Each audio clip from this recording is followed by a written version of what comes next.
5 August 2024 গণ অভ্যুত্থানের মুখে শেখ হাসিনাকে দ্রুত গণভবন থেকে সরিয়ে নেওয়ার সিদ্ধান্ত হয়। এরপর শুরু হয় একটি গোপন রেস্কিউ মিশন।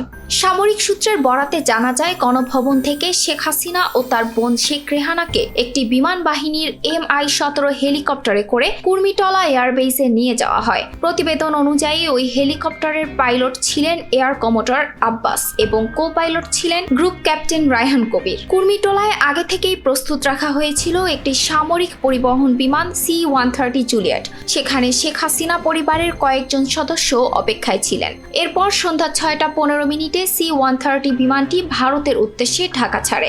এর পাইলট ছিলেন এয়ার কমোডর শামীম রেজা এবং co pilot wing commander Mahfuz.